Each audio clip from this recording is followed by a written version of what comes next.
ऋषिवर, इस दूध का रंग प्राकृतिक नहीं है। दूध के मौलिक रंग से तनिक भिन्न है।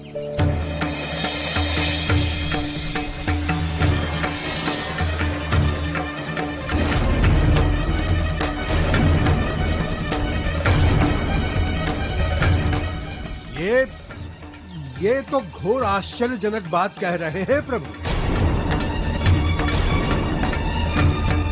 विश्वास नहीं होता है तो मैं अभी प्रमाण देता हूँ।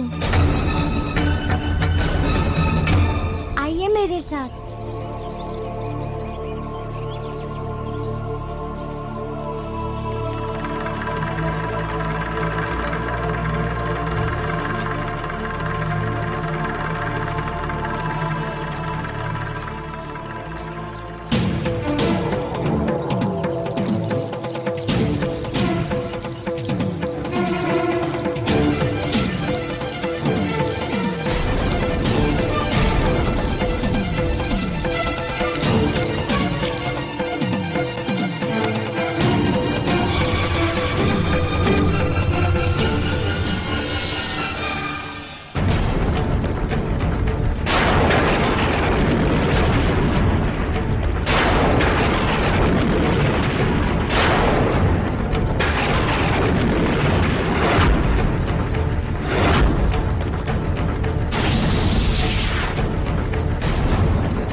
देखा आप लोगों ने, दूध डालते ही पौधा कैसे मुरझा गया।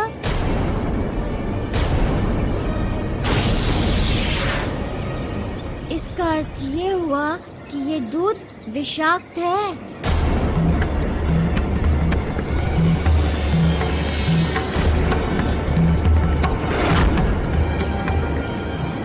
गुरुदेव, दूध पीने के उपरांत सभी शिष्यों की अवस्था बिगड़ने लगी है।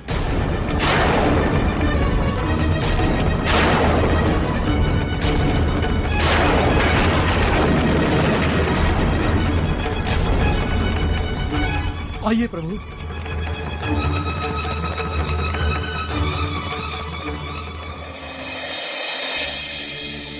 असुरराज, अब गौओं को यज्ञ वेदी पर लाया जाए।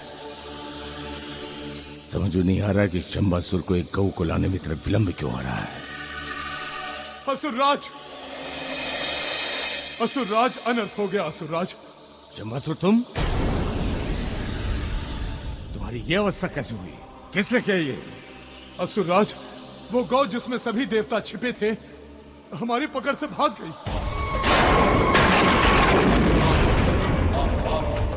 तुम क्या कह रहे हो शंबासुर? मैं सत्य कह रहा हूं असुरराज, सभी गौ एक ही हैं। मैंने अपनी आंखों से देखा है उस एक गौ में सभी गौओं को समाते हुए। और वो गौ वही है जिसमें मैंने देवताओं को छिपते हुए देखा था। इससे पहले कि वो हमारे संकट का कारण बने, असुरराज आप कुछ कीजिए, रोकिए, कहीं वो पाताल लोक से बाहर न निकल जाए।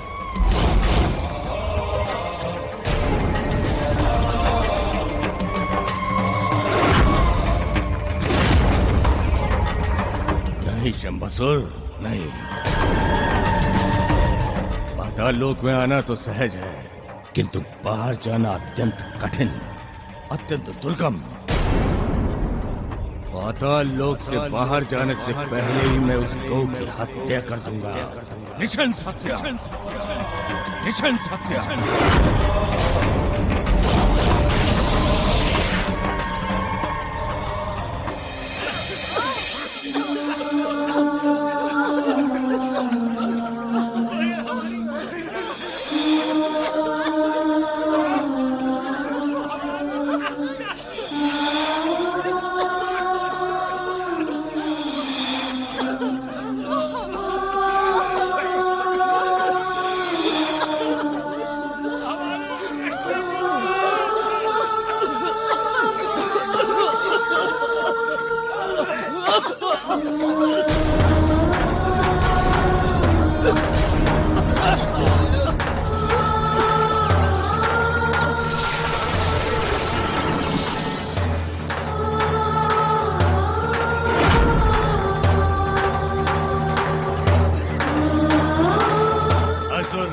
आज्ञा का पालन हो गया। हाँ, अब कुछ ही देर में सबके प्राण पखेरु उड़ जाएंगे।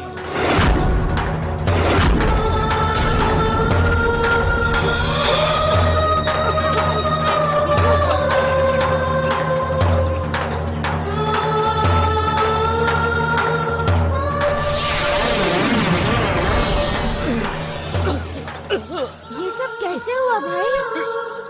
गुरुकुल में जाने से पूर्व हम सभी छात्र दूध पीते हैं। ये हमारा नित्य का नियम है। आज भी हम लोग भोजन करने के उपरांत दूध पीते ही ये अवस्था में आ गए।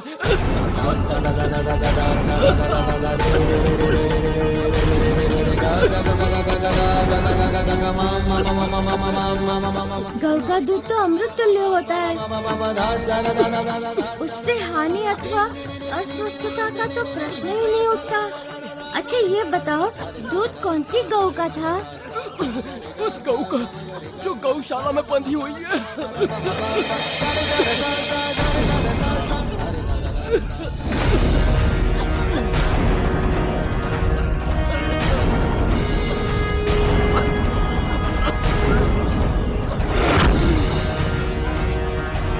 गौशाला में तो एक भी गौ नहीं है।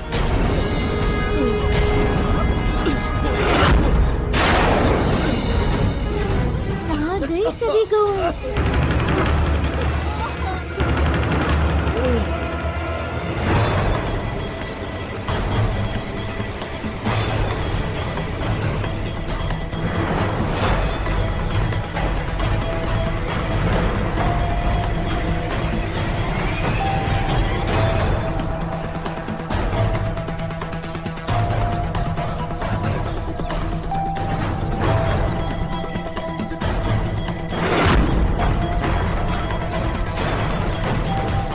गांव के रक्षक, ऐ दुष्टा, रुक जा।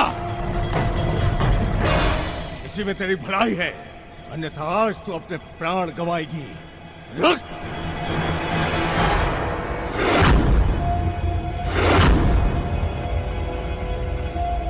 असुरों, छलनी कर दो बाणों से इसके शरीर को।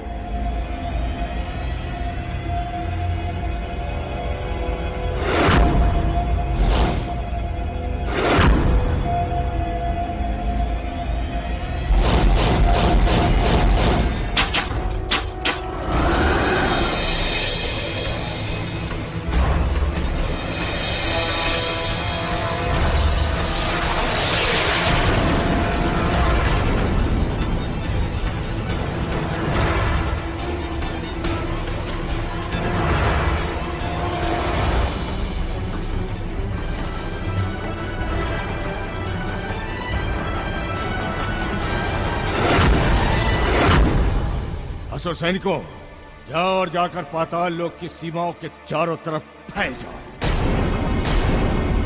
वो गौ किसी भी मूल्य पर, किसी भी स्थिति परिस्थिति में पाताल लोक से बाहर नहीं जानी चाहिए। जाओ, चलो।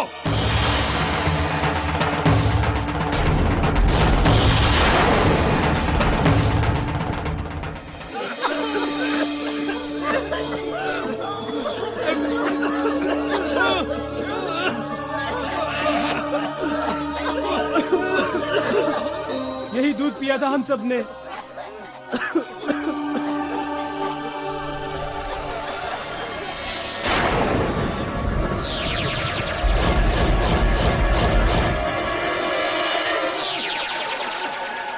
अरे ये तो वही दूध है जो हमें दिया गया था।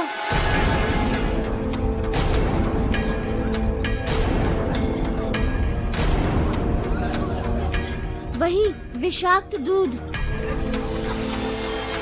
किसी ने पूरे दूध में ही विष मिला दिया है। किंतु प्रभु, यहाँ आश्रम में ऐसा कौन करेगा? हमारे शिष्य कदापि ऐसा नहीं कर सकते प्रभु। आपके शिष्यों पर संदेह नहीं है ऋषिवर, किंतु घटना संदेह को जन्म अवश्य दे रही है ऋषिवर। कहीं तो कुछ अवश्य है जिसे न हम देख पा रहे हैं और न ही समझ पा रहे हैं।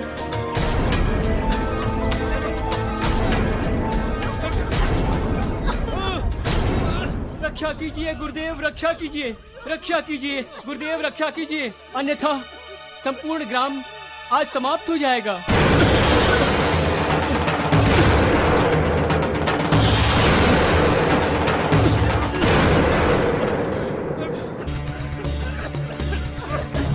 शीघ्र बताओ वत्स कि ग्राम में क्या हो गया है। ऋषिवर, सभी ग्रामजनों की अवस्था बिगड़ गई है। क्यों? कैसे? बोलो बोलो ग्रामवासी। सभी ग्रामवासियों के मुख से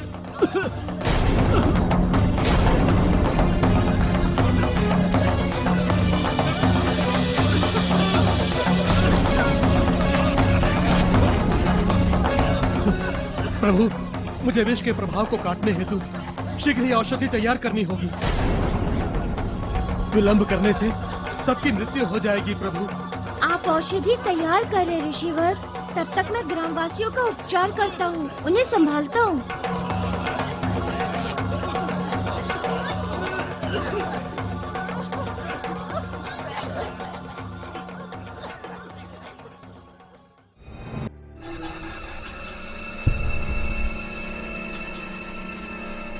कहाँ है वो गौ शम्बसुर? असुरराज, हमने चारों ओर खोजा, वो गौ हमें नहीं मिली। नहीं मिली तो कहीं कहाँ वो?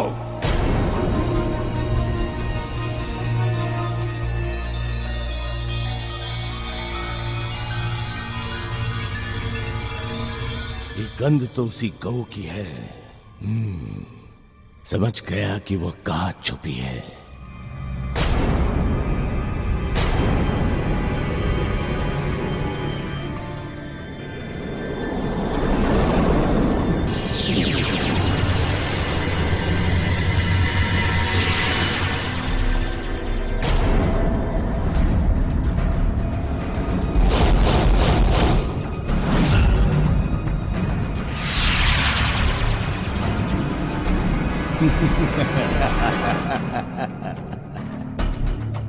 जाओ, पर्वत के पीछे खोजो। जाओ, चलो।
अच्छा, तो वन में शरण ली है। अच्छा किया दुष्टा तूने वन में जाकर। अब मैं इसी वन की लकड़ियों से तेरी चिता प्रज्वलित करूंगा। तेरे शरीर के साथ साथ देवता भी जलकर भस्म हो जाएंगे।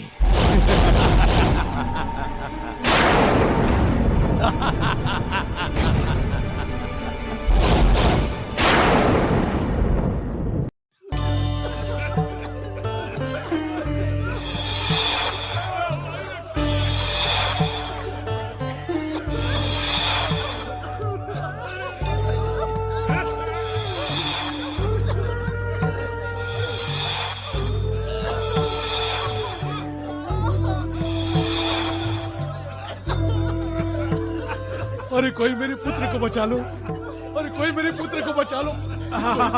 अभी कुछ करता हूँ, अभी कुछ करता हूँ।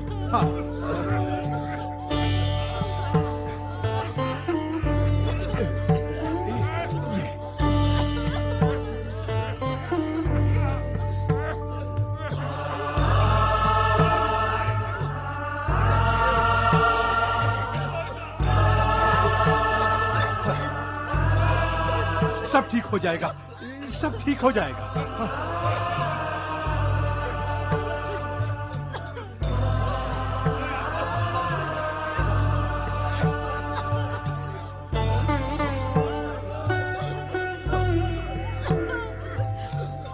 कैसा युग आ गया कि अमृत विष का कार्य करने लगा। क्या हो गया ईश्वर तेरे संसार को? क्या हो गया? कहाँ है तू ईश्वर? कहाँ छिपा बैठा है?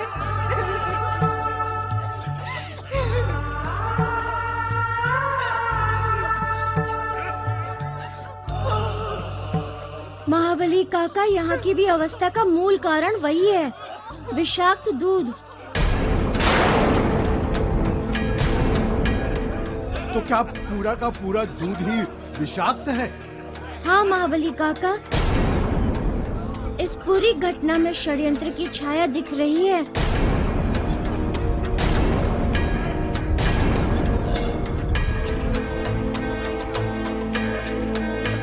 रक्षा करो, रक्षा करो।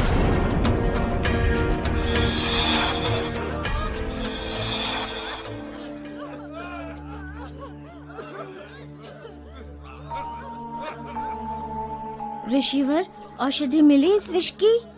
नहीं प्रभु, मैंने अपने पास की सभी औषधियों का परीक्षण किया, किंतु क्या ऋषिवर? किंतु कोई भी औषधि इतनी प्रभावी नहीं जो इस घातक विष के प्रभाव को कम कर सके अथवा रोक सके।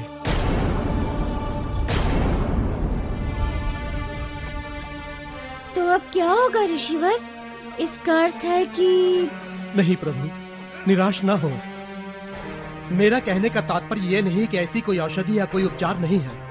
तो फिर कीजिए ना उपचार ऋषिवर, इतना विलंब क्यों? इसका एक ही कारण है प्रभु, इसकी औषधि विंध्याचल पर्वत पर है। जीवंती नाम है उसका, किंतु विंध्याचल पर्वत निकट नहीं है प्रभु। यदि जीवंती औषधि होती तो निश्चित रूप से इस विष के प्रभाव को रोका जा सकता था प्रभु।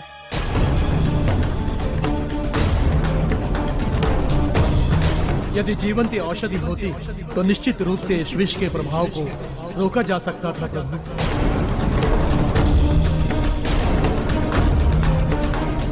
ऋषिवर, इससे पूर्व की स्थिति हमारे नियंत्रण से बाहर हो जाए, मैं विंध्यगिरी पर्वत जाकर आपकी बताई हुई औषधि को लेकर आता हूँ। रुक जाइए प्रभु, मत जाइए।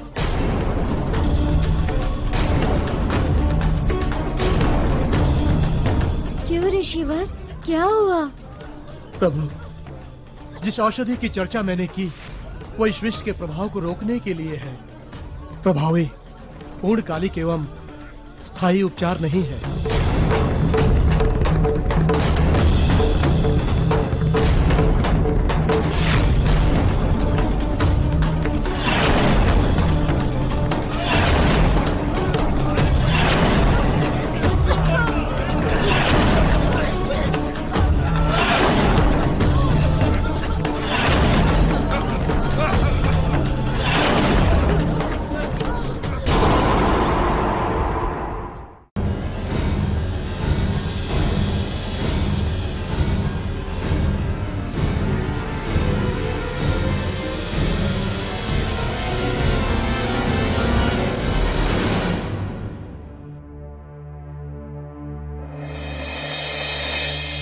इस वन में ये अकेला अश्व? अवश्य ये अश्वन दस्युओं का होगा, किंतु वे दस्यु हैं कहाँ?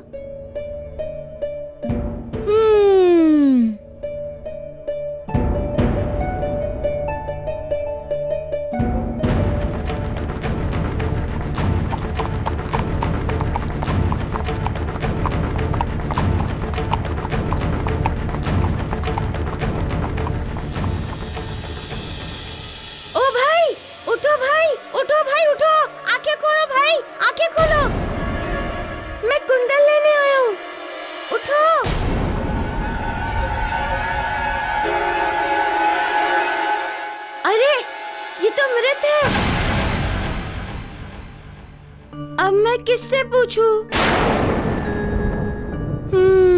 इससे पूछता हूँ।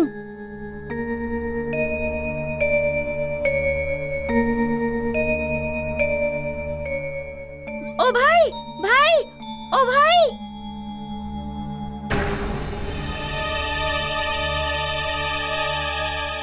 भाई, मैं उन कुंडलों को वापस लेने आया हूँ। मुझे बताओ वो कुंडल कहाँ है जिन्हें तुमने उस तपस्विनी से लूटा है। ये भी बताओ कि तुम्हारी ये हालत किसने की? हमारी ये हालत करकट नाग ने की है।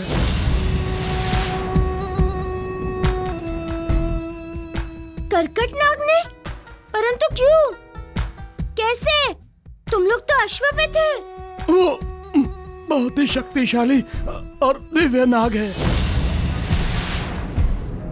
उसे उस दिव्य कुंडल के बारे में ज्ञात हो गया था।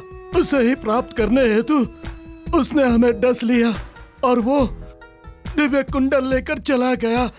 कहाँ गया वो नाग? किस ओर गया?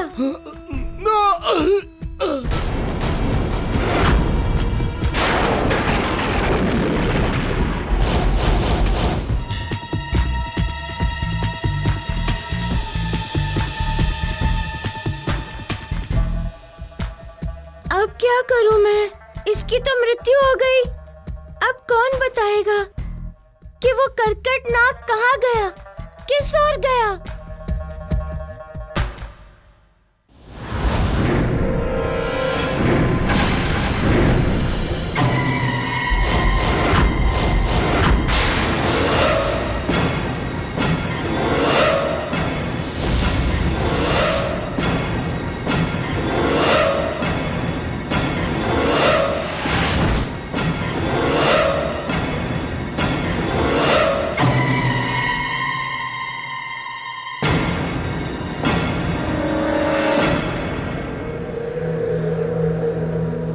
प्रतीत होता है कि ये उसी नाग का चिन्ह है। इसका अर्थ ये हुआ कि वो इसी ओर गया है।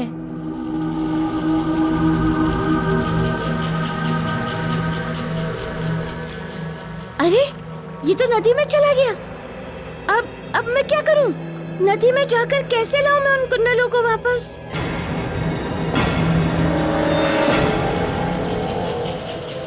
वापस लौट जाऊं कि अपने सिद्धि लोक के मार्ग पर?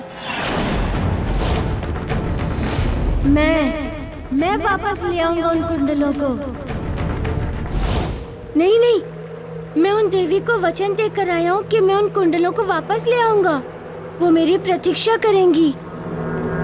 मुझे लाना ही होगा वो कुंडल वापस।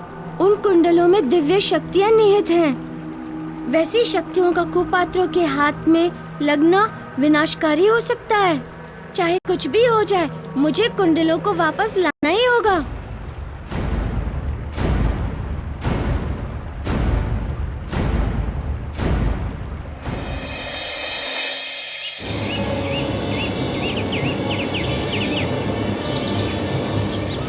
ये आप कहाँ ले आए मुझे?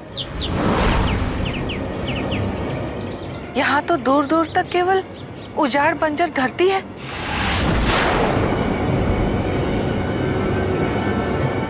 हाँ, यही है हमारी वो धरती जिसे तुम्हें अपने श्रम, अपने परिश्रम से हरा भरा करना है।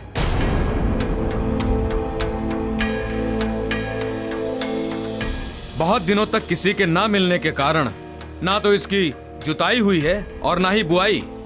ऐसी ही वीरान पड़ी हुई है, बंजर पड़ी हुई है। किंतु अब तुम आ गई हो तो हमें विश्वास है कि हमारे इन खेतों के भाग्य पलट जाएंगे।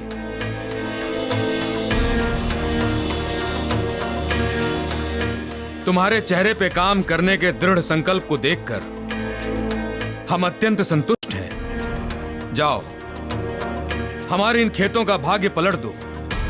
लग जाओ काम पर।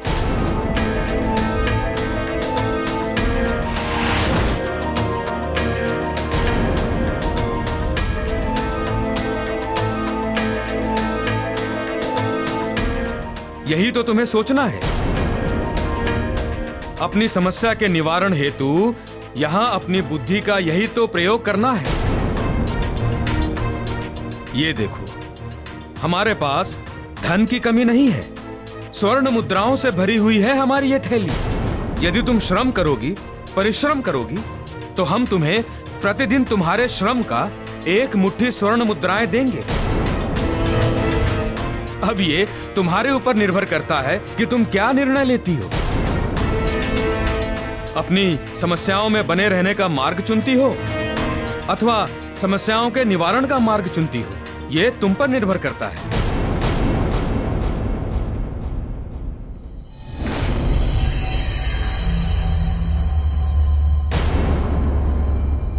मैं समस्याओं के हल का मार्ग चुनूंगी। मुझे राहु के उपचार हेतु जो भी करना पड़ेगा मैं करूंगी। जितना भी कठिन श्रम करना पड़ेगा करूंगी। पीछे नहीं हटूंगी मैं।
अंजना, ये सब तुम्हारे पुत्र के किए का दंड मिल रहा है।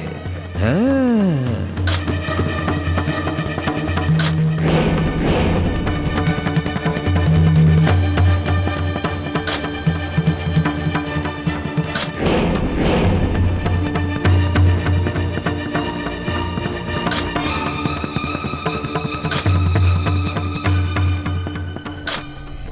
अभी तो ये मेरे व्यू का प्रारंभ है अंजना। आगे आगे देखती जाओ कि मैं तुम्हारा क्या हाल करता हूँ। तुम्हारी तो मैं वो स्थिति कर दूंगा कि तुम मेरी शांति हेतु उपचार तो क्या स्वयं को भूल जाओगी।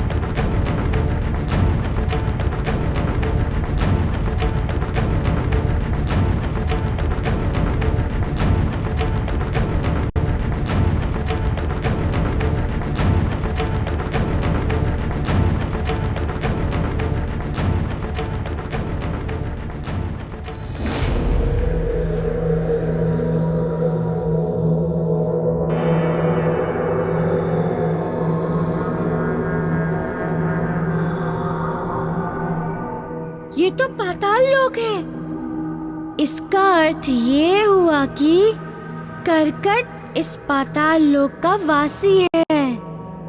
कोई बात नहीं, जब आ ही गया हूँ तो करकट तुझे ढूंढ निकालूंगा और साथ साथ उन कुंडलों को भी ले जाऊंगा।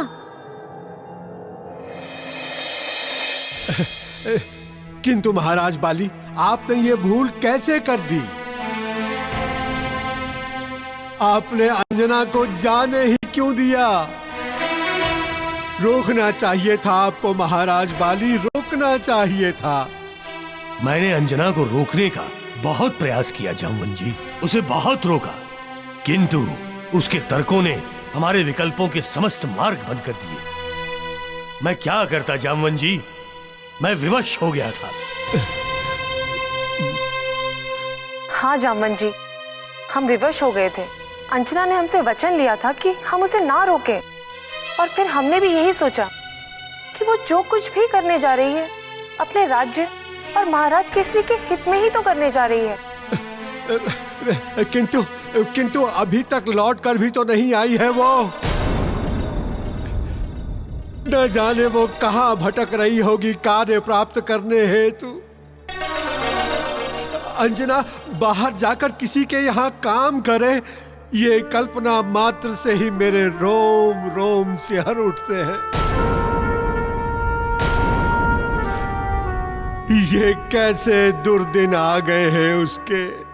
हे विधाता, हे विधाता। जामवन जी, आप तनिक भी चिंता ना करें, हमारे गुप्तचर समाचार लेकर आते ही होंगे। हाँ, महाराज बाली की जय हो। महाराज की जय हो। कहो, अंजना का कुछ पता चला? महाराज, हमने संपूर्ण राज्य में महारानी अंजना का पता किया, किंतु उनका कहीं कुछ पता नहीं चल रहा है।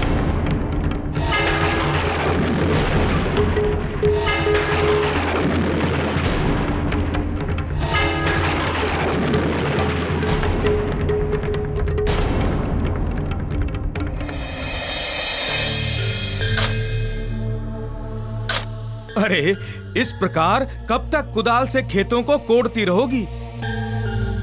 हमारे खेत तो बहुत दूर तक फैले हुए हैं, तुम थक जाओगी। हल से कार्य करोगी तो शीघ्र हो जाएगा। हाँ,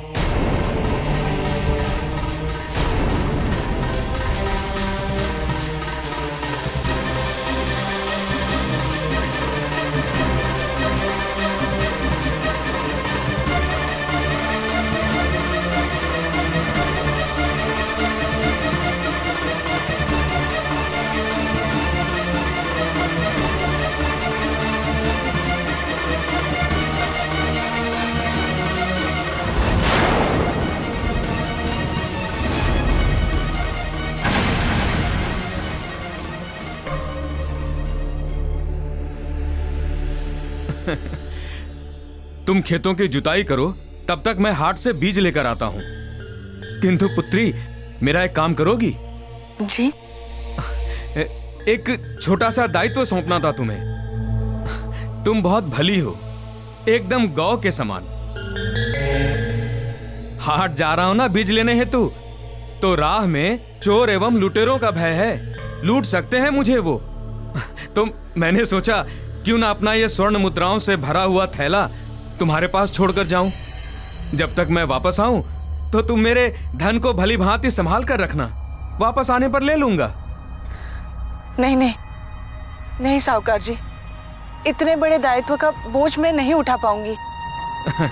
पुत्री, दायित्व को बोझ नहीं कहते। अरे, दायित्व तो प्रमाण है विश्वास का। ये लो, अब हमने तुम्हें पुत्री कहा है ना, तो रखो इसे। अरे संभालो, हमें विलंब हो रहा है। अब आपने ऐसा कह दिया तो ठीक है।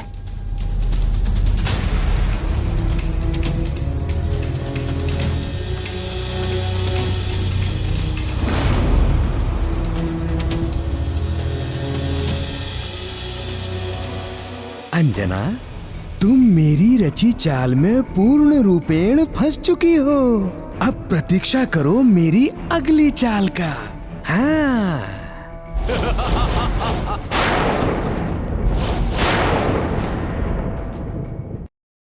रुक जाओ।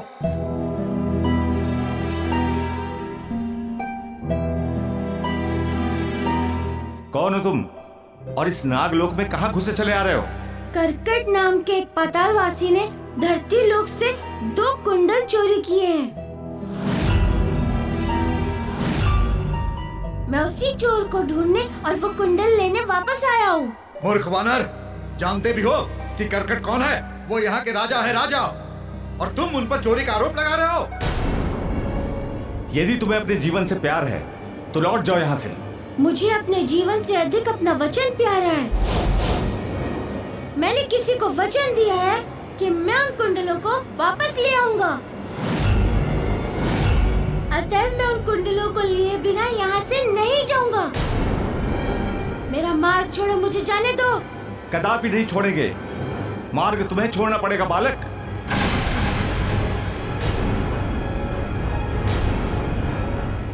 इसका अर्थ ये हुआ कि मुझे तुम लोगों को मेरे मार्ग से हटाने के लिए शक्ति का प्रयोग करना होगा। शक्ति का प्रयोग तुम नहीं, शक्ति का प्रयोग हम करेंगे, क्योंकि तुम्हारी धृष्टता बता रही है कि तुम ऐसे यहां से नहीं जाने वाले।